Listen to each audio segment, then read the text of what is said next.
welcome to Parenting to Win. I'm your host, Clarinda McGrady.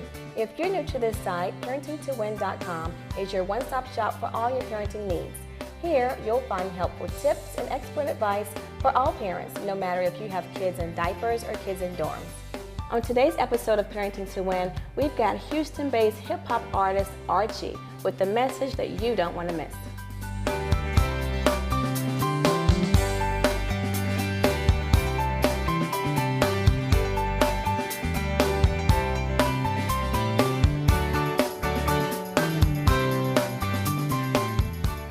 Archie, welcome to our show. Thank you for having me out. It feels good to be here. Great. So Archie, tell us a little bit about the type of music that you do. I know that you are one of Houston's hottest hip-hop artists around, so can you tell us a little bit about what you do? Well, basically, just the music that I produce is really founded in my belief system. And so I am a Christian, I'm a believer in Jesus, and so I strive to really direct my music in a way that is formatted around what I believe, without, for lack of a better term, being a Bible thumper or Exactly. coming at a culture, judging or calling them or condemning. I strive to be uplifting and really just shine on the light of what I believe. Awesome. That's one of the things I love about you. I've listened to your music. I've actually been to some of your shows, and I love the fact that you meet the youth where they're at. So as you say, you're not throwing your beliefs on them, however, you're not compromising as well, but yet you're meeting them where they're at and pulling them into a better direction. Right. So what originated your love for music? Man, I've loved music for a very, very long time. My dad is a smooth jazz head, and so growing up as a kid, like smooth jazz was like ingrained into me, to the point where now I love it. But then also not just smooth jazz. I also grew up in the hip hop culture. Okay. And so you can just imagine from smooth jazz to hip hop, and then everything in between, like rock and just like the '50s era with Frank Sinatra and the '80s era with like Journey. Like all these different styles of music is what I love. And so really, I just love music. Okay. And so whenever it came to hip hop and my craft, it's something that I've really been in love with, specifically, not only because of my love for music, but because of my love for the hip hop culture. Right. And really seeing the need for music that is uplifting. Right. And so I before I was a Christian, I loved hip hop still, but I never thought about doing it because to me, whenever you're doing music, it's your way to push something. Right. And so whenever I became a believer, I was like, boom, I got something that I want to push. Yeah, I was going to ask you, so I know you're rhyming to a new beat now from what you're used to. Right. So how did that transition happen? Because you've not always been rapping, doing a Christian hip hop. Right. Yeah, and so like back whenever I was in high school, like, cause I became a believer when I was about 18. I grew up in church, but like God really grabbed a hold of me and made it real for me, and really opened my eyes when I was 18. And so before that, I mean, I was listening to everything. I was, we would hip hop, beatbox and rap around tables, freestyle sessions, like parties, like all the stuff that like would be like normative. So you've been there, basically. I've been there. So you understand what the culture is going through and what our youth, some of the challenges. Right. And so like I've been there. I know what they've gone through, and though it's crazy because I mean now I'm 25, and though it's different forms, it's basically still the same thing. There's nothing new under the sun. And so whenever I was there and I was into that, and I listened to a lot of music, it's really crazy because back then, like now I'm listening to it, I'm like, wow, I used to listen to all that, but back then it wasn't like that. And so what happened was whenever it was really Jesus, whenever he radically like transformed my heart, that was whenever my direction and everything started to change. Awesome. Awesome. So you work a lot with youth. A lot of your messages catered to youth.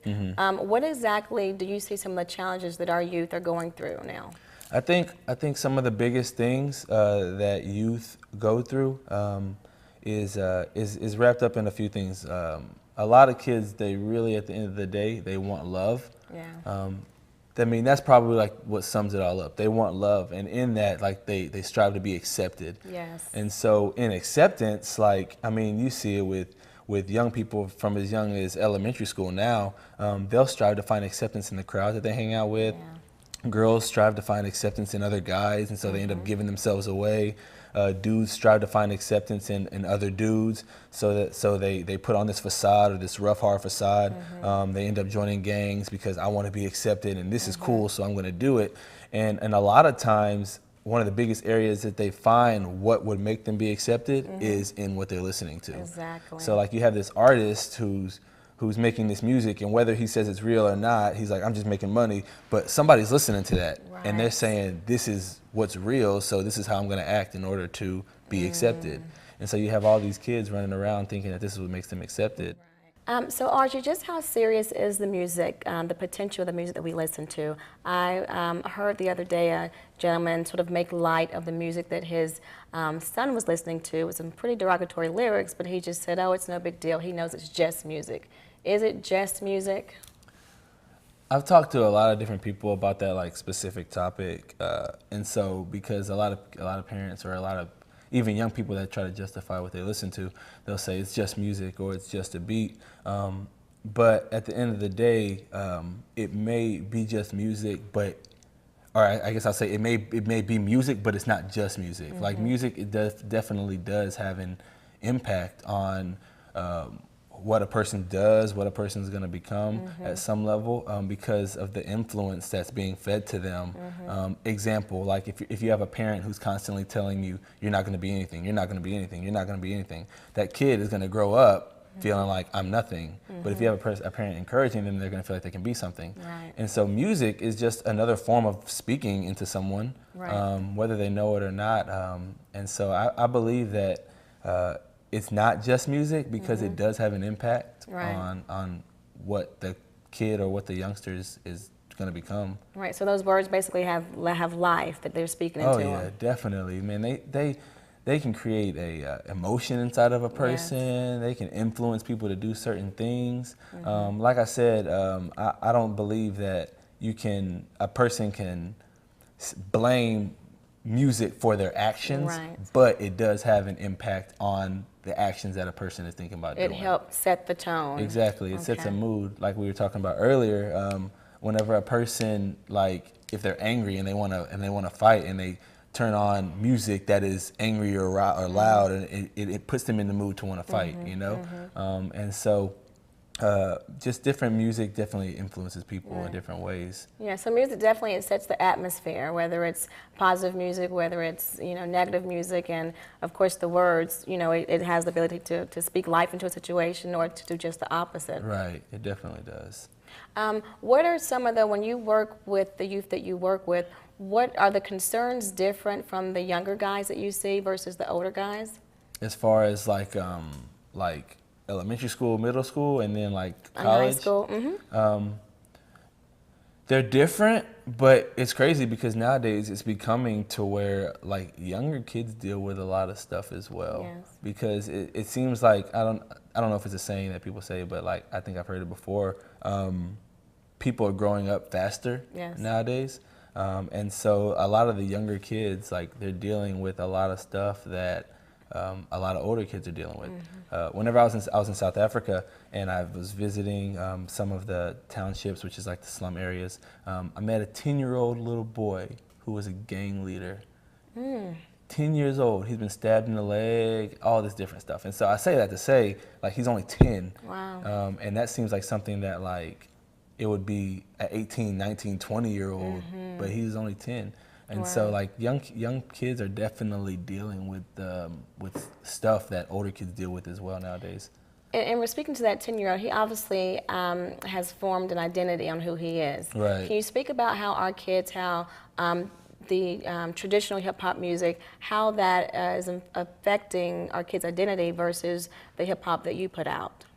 I think that speaking specifically into young people or into people in general, and speaking on the side of like the guys, like, music will influence a guy in a way that is causing them to maybe treat women a certain way, the way they look at women, the way that they interact with other guys, the way they feel like they have to interact to be cool or they have to interact to be accepted, like I was talking about earlier. And so like they'll hear a guy on a song say, I just sold this amount of drugs and I run the block and this and this and that.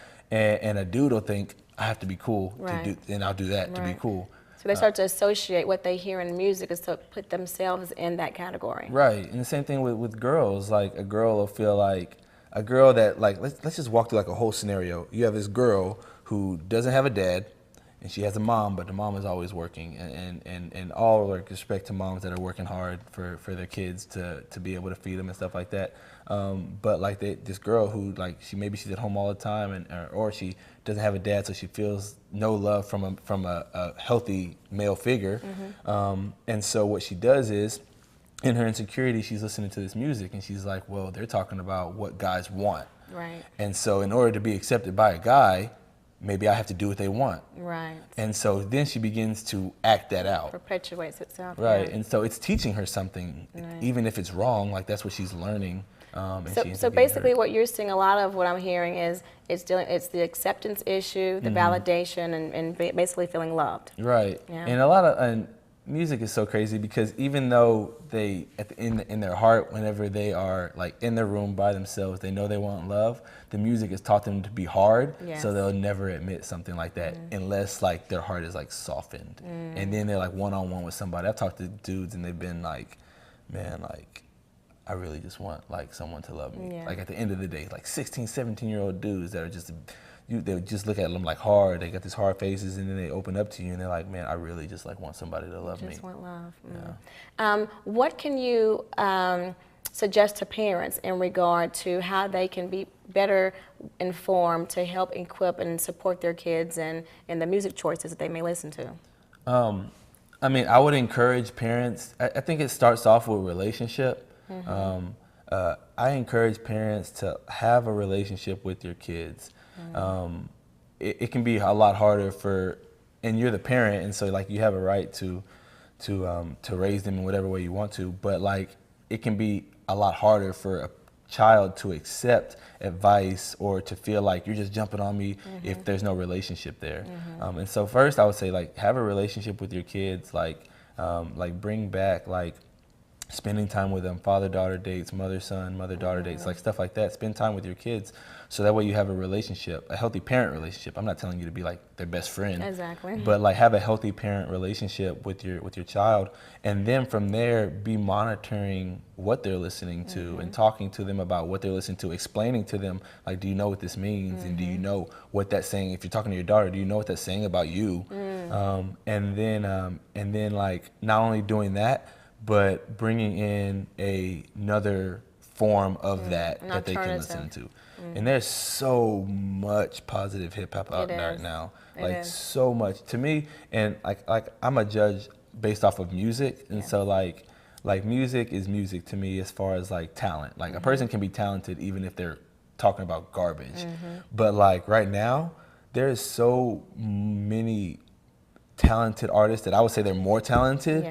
That are creating positive music than there are that are creating unpositive music. Right. Well, what I love about what you're saying is so many times it's easy for parents to go in and just sort of kibosh what their child is doing and just, okay, cold turkey, get it out of here. Right. But from what I'm hearing you're telling the parents they should walk through it, listen to it, and it's more of a teaching. Right. Right? Exactly. And then that way, because, I mean, if you're honest, if you have a 16-year-old, you can't control them all the time. And so like you can say don't listen to this, they walk out the house, they got their iPod on, they listen to what they want to. And so it's better for them and it's better for you if like they understand why. And the relationship behind there is, I mean, they trust you, and so they say my parents are looking out for me, and so that goes a lot farther than just saying no for the moment, and you can monitor what they listen to in the house, kind of. That way they can sort of own their own decision and make it, Exactly. Awesome. Before we close, is there any other areas that you have dealt with parents in regards to educating and teaching them about the music choices that their kids are listening to that you can sort of share? Yeah, whenever I was in youth ministry, I've talked to a lot of different parents. Just like they'll come and ask for advice, or they'll come and they'll ask for or tell about their concerns with their kids. And so I've talked to a lot of parents just about mainly everything that, as far as music, everything that we've been talking about today.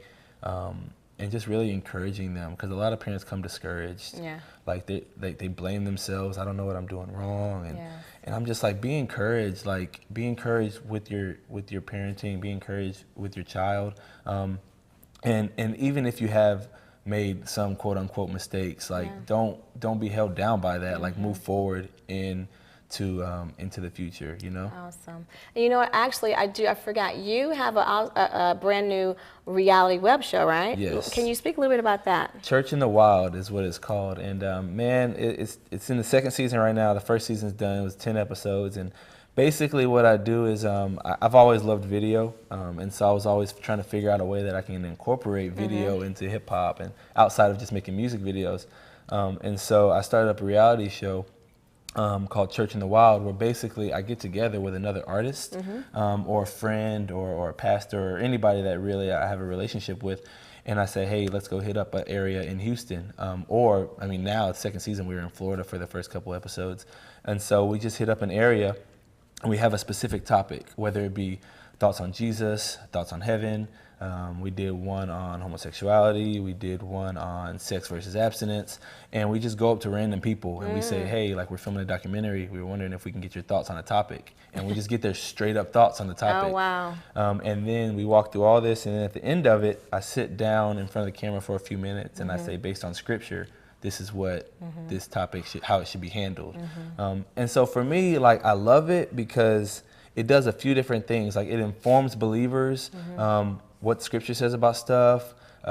It opens believers' eyes that may have their mind inside of a box and they don't know how the world thinks. And ultimately, if you don't know how the people that you're trying to reach think, then you can't really productively reach them. Right. And so it does a couple of those things. And then, like I said, it also is just, it's really cool for me because I get to build with a lot of different artists and really spotlight a lot of other people as well. And it also seems like, from what I've seen of the show, which is, it's pretty amazing. Yeah. It seems as though it'd also be a good tool for mothers and fathers to watch, so they can even understand a little bit more how to relate better. Oh yeah, definitely. I encourage parents to watch it for sure, because it shows you how this generation's thinking, even if it's hard to watch. Because some of the answers, like, it's a reality show, and so I tell them, like, I want to know what you really think, you know. And so some of the people's answers are just like real. Yeah. So. I watched it, and although my kid's a little young, I'm thinking, is that what they're going to think? Is what they're going to say? So yeah, it's an enlightening tool for parents to sort of, if they're living in some, a bubble, to sort of bring them to reality, to let them know what really is going on, and not to condemn your child, but to at least meet them where they're at, right? Right, exactly. Okay.